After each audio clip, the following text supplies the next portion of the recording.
Good evening. I'm First Deputy Superintendent Eric Carter.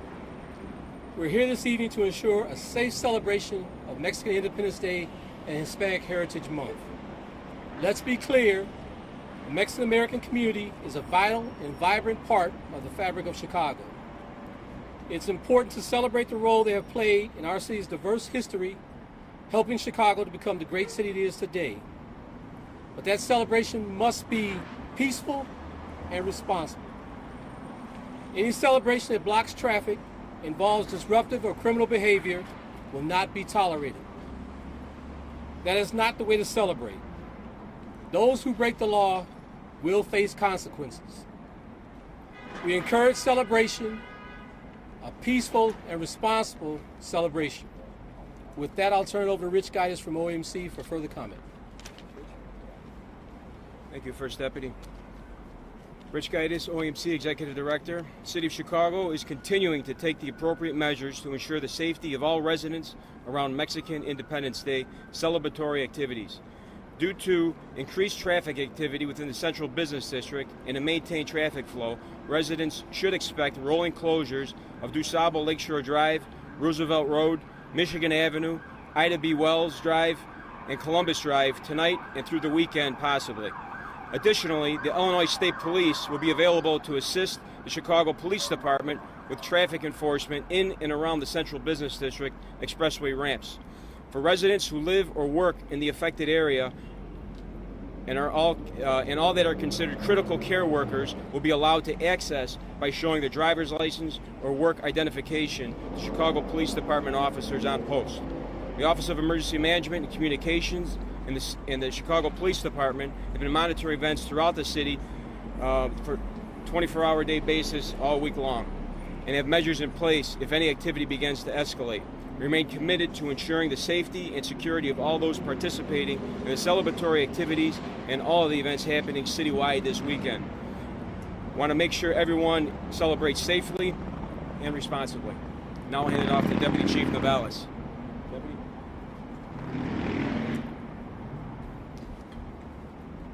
Good evening. The following statement will be for our Spanish-speaking audience. Buenas noches.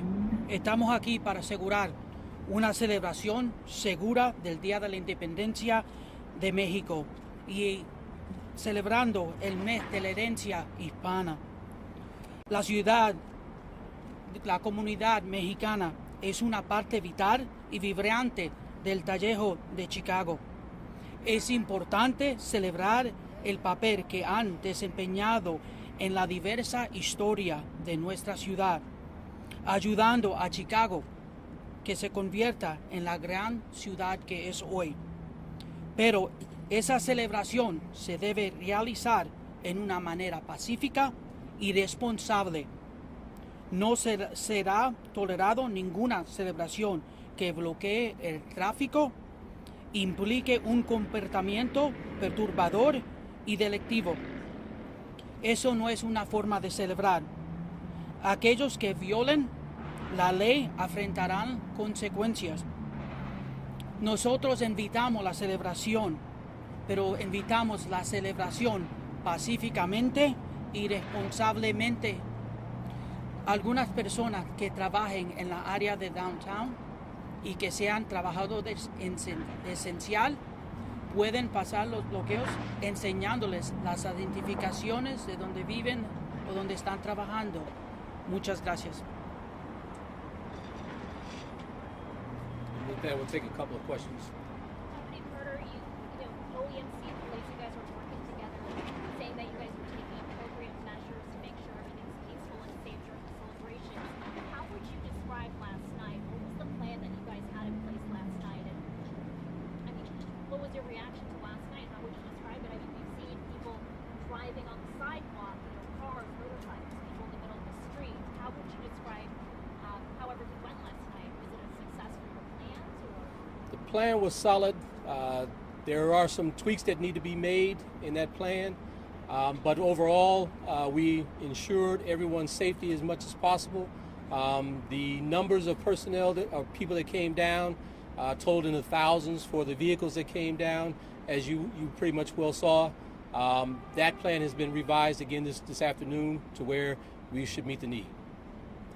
Deputy Carter, can you talk about arrests? Do you all have numbers in terms of how many people were arrested at all between Wednesday and Thursday? That'll all be reported out over the weekend. Okay, can you talk about numbers in terms of deployment? How many officers you all may be pulling from other districts? Just the manpower that you have throughout this weekend. We don't give them manpower numbers or deployments. Unfortunately, that's an officer safety issue, but it'll be reported out over the weekend for what you're asking. The reason why we didn't have a press conference like this on Wednesday was the city caught off guard by how many people actually showed up for the last 2 nights, because this obviously was not needed. No, Wednesday wasn't. A press conference on Wednesday was not preemptive, or would have been preemptive, but not needed at the moment. Today, we're evaluating as we go each and every day for the intelligence cycle, and thus the reason the press conference today. What changed from Wednesday to Thursday to today that today was the time to do that? Because obviously more people showed up again last night, and Wednesday seems to be disrupted.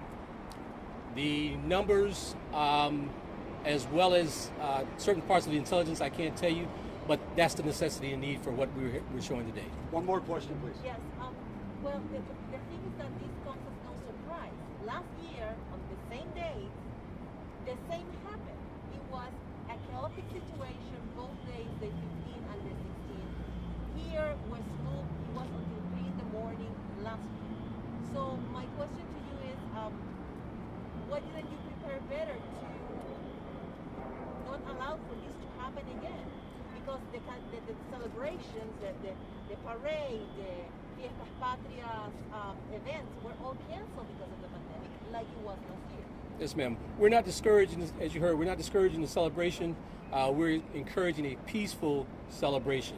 Unfortunately, things have evolved into a more chaotic situation than what would typically be.